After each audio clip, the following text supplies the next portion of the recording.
महाराज क्या हुआ मालूम, सब रो रही है और कन्हैया विचार करे, देखो मैं दिल तोड़ करके जा रहा हूं। जब अत्यंत प्रीति होती है ना तब दुख होता है, और दुख को साफ सहा नहीं जाता। हर दुख को सह लेते हैं, पर प्रेम को तोड़कर जो जाता है ना, उसके दुख को कोई नहीं सहन पाते। सारी गोपियां रो रही, कन्हैया बीच में विचार करे, मैं परसों की कहकर आया हूं, क्या करूंगा। पर विचार आया, अक्रूर जी विचार करे, इस छोटे से फूल से लाला को मैं ले जाऊंगा, कंस मार देगा। पर महाराज क्या हुआ मालूम, कन्हैया ने कहा, अक्रूर काका भूख लगी है। भूख लगी? महाराज क्या कहा, लाला भूख लगी है। जमुना में स्नान करने गए महाराज, भगवान को भोग लगाए तो कैसे लगाए, संत कहते हैं। आप कितनी श्रद्धा से सुन रहे, कोई बातचीत नहीं कर रहे।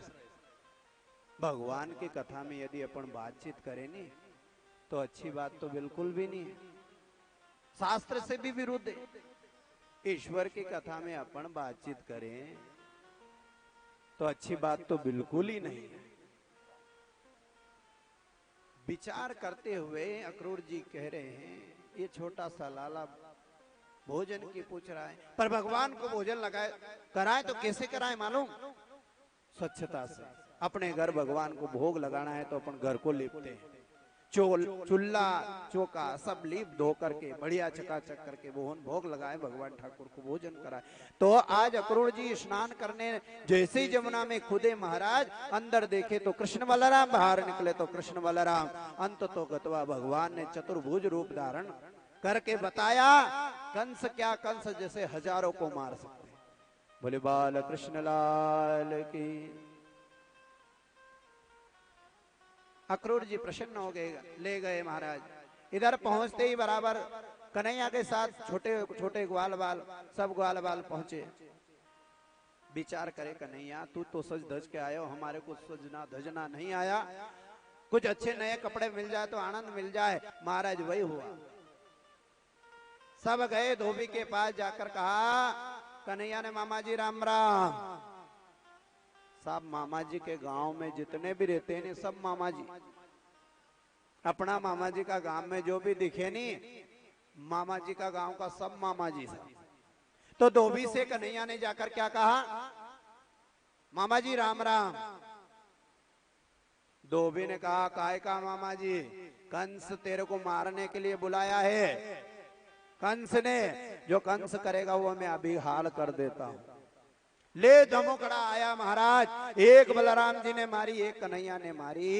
धोबी का गोविंदाय नमो नमः हो गया। धोबी मरा सा, जो कपड़े थे वो सब बच्चों ने पहन लिए, ग्वाल बालों ने जैसे ही पहने, महाराज क्या हुआ मालूम,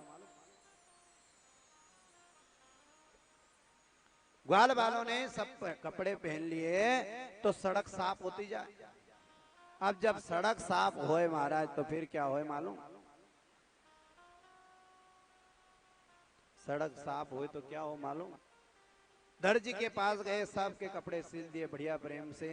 अब कहा फूल माला मिल जाए तो आनंद, फूल की माला पहना दिए। एक देवी 8 जगह से कुबड़ी दिखी, उसके हाथ में चंदन दिखा। ब्रजवासी बोले चंदन माथे पे लग जाए तो आनंद हो जाए। उनने कहा, अरे ओ सुंदरी। कन्हैया ने कहा, बेचारे कुब्जा ने कभी ये कान में सुना ही नहीं था कि सुंदरी। कुब्जा पहले तो देखा नहीं, और कुब्जा ने फिर विचार किया, पीछे से फिर कन्हैया बोले, अरे ओ सुंदरी।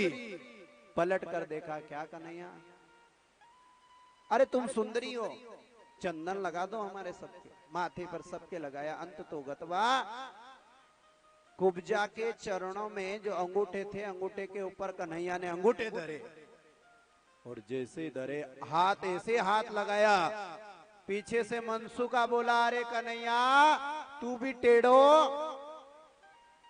और ये कुब्जा भी टेढ़ी, तेरी और इस कुब्जा की जोड़ी बन गई।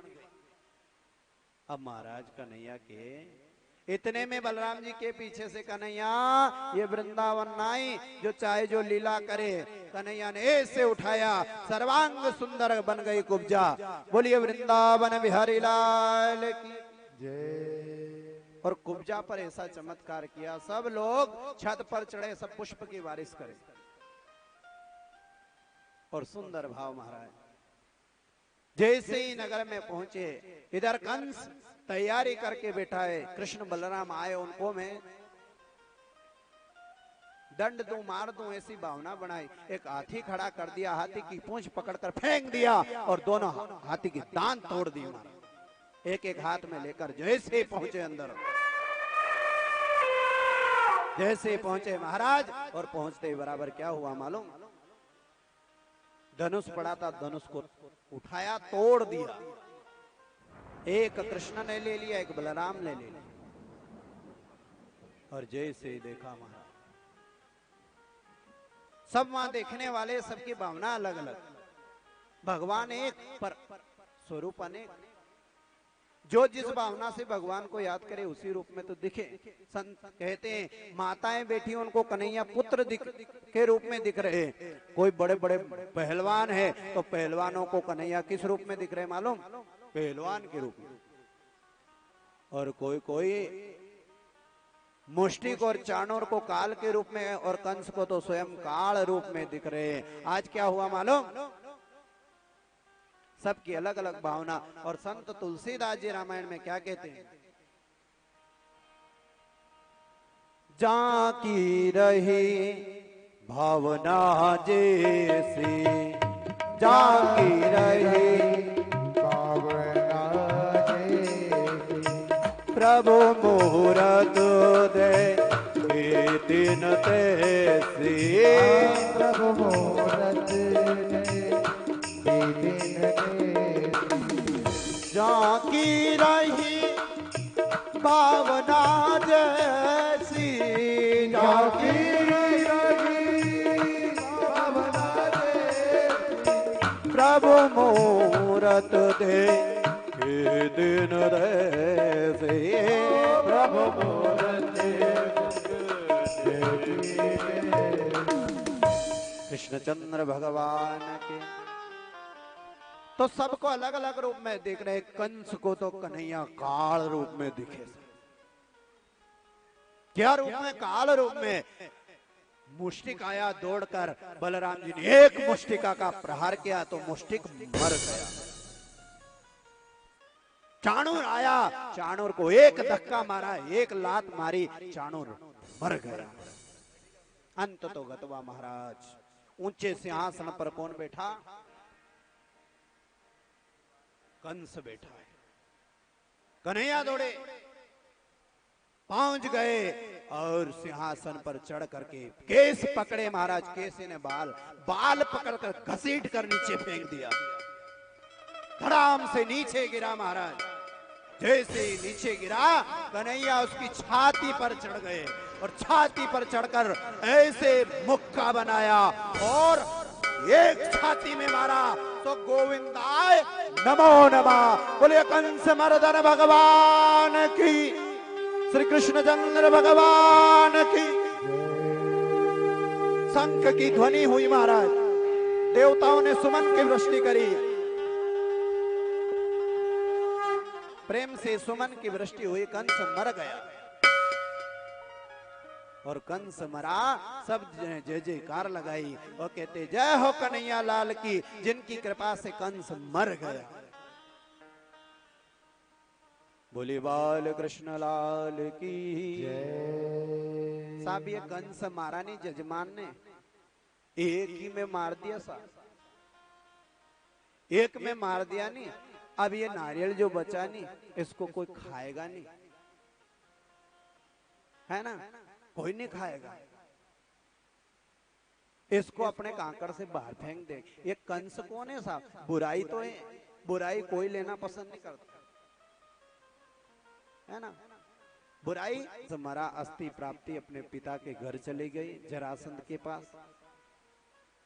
इधर मैया देवकी प्रेम आश्रित होकर के प्रेम से कन्हैया को हृदय से लगा लिया। वसुदेव जी प्रसन्न। उग्रसेन जी को राज तिलक करवा दिया गया। प्रेम से राज्यसभा आनंद में होने लगी।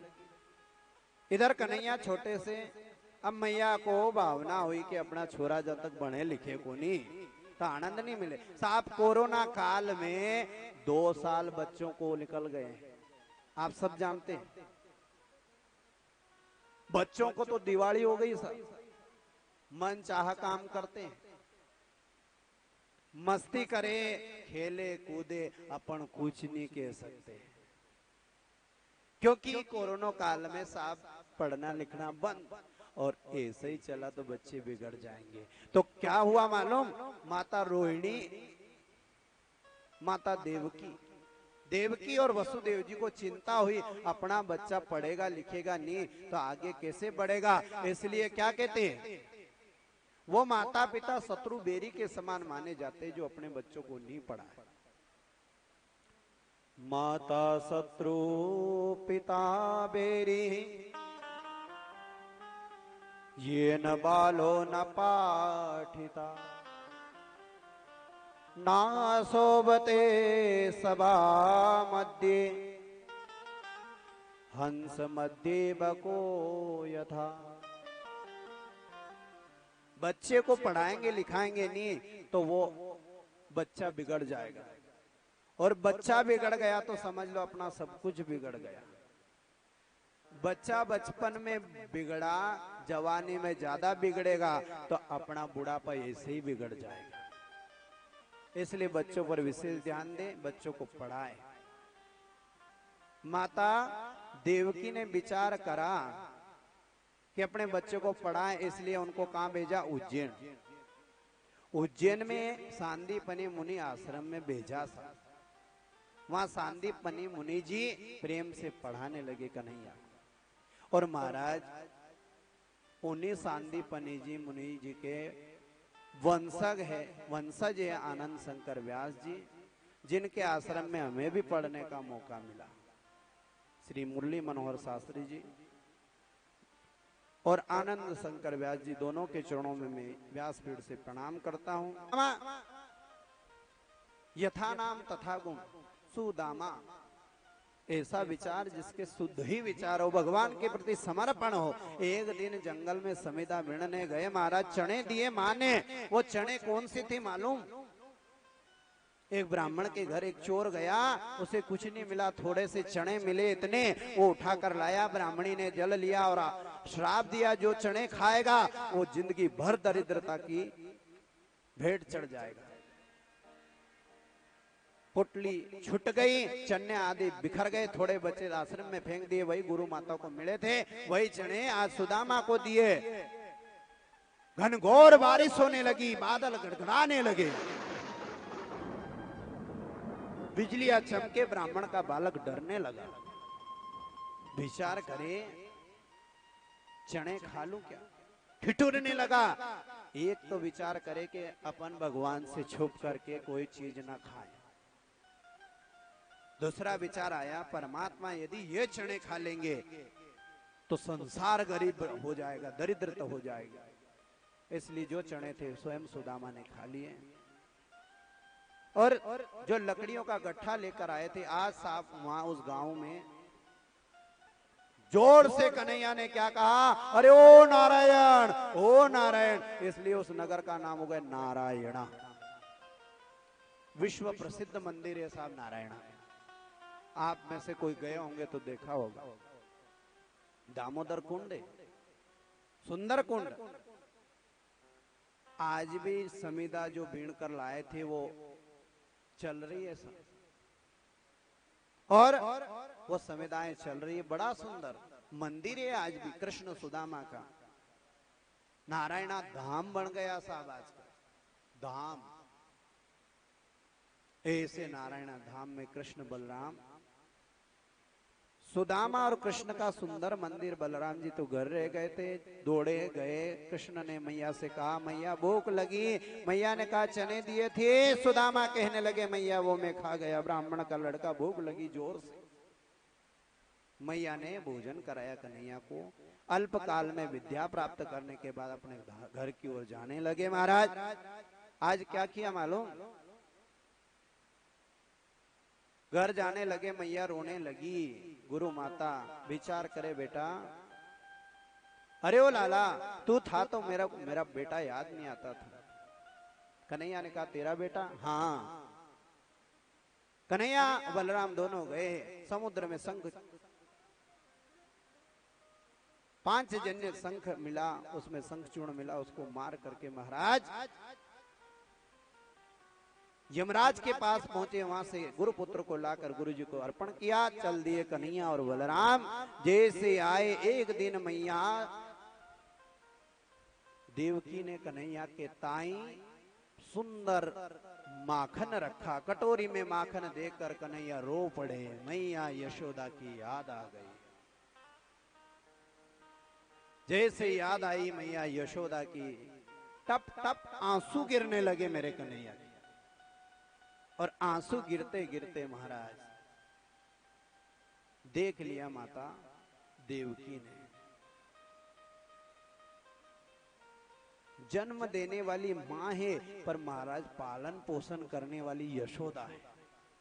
तो यशोदा की याद आई, उद्धव को भेजा। उद्धव ने जाकर के कन्हैया से कहा, कन्हैया तू क्यों रोता है?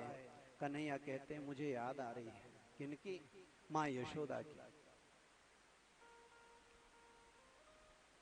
नंद बाबा की याद आ रही है। वो हमें बहुत प्रेम करते हैं।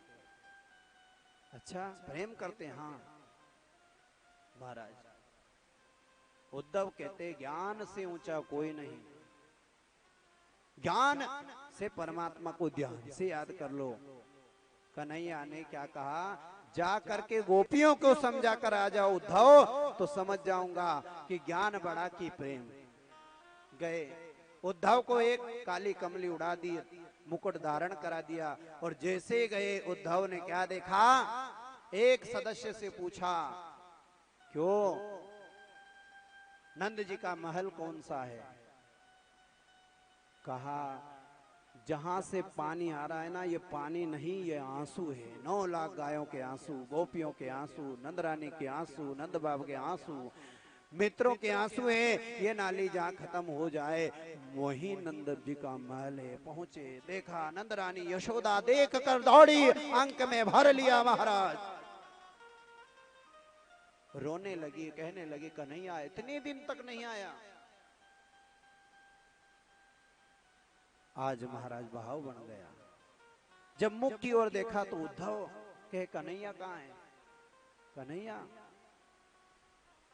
महाराज उद्धव कहने लगे मैया कन्हैया तो आपको बहुत याद करता है। मुझे याद करता है? हाँ। हिचकियां लेने लगी मैया, रोने लगी। मुझे मेरा कन्हैया याद करता है। ओहो। नंद जी आ गए, देवी भोजन का प्रबंध करो। प्रेम से उद्धव को भोजन कराया। गोपियों को मालूम पड़ी उद्धव आए हैं, दौड़ी भागे महाराज। उद्धव अब गोपियों के पास गए, जाकर ज्ञान देने लगे कि देवियों ध्यान में भगवान को याद कर लो, उनका ध्यान कर लो। उद्धव को सारी गोपियों ने क्या कहा मालूम? उद्धव ज्ञान से भी ऊंचा प्रेम है। ज्ञान का मार्ग कृपाण की धारा और भक्ति मार्ग अति सरल अपारा। भक्ति मार्ग से ऊंचा कोई मार्ग नहीं है, प्रेम से ऊंचा कोई नहीं है। क्या कहा मालूम? अरे उद्धव प्रेम तुम क्या जानो, प्रेम को जानने वाला ही प्रेम समझता है।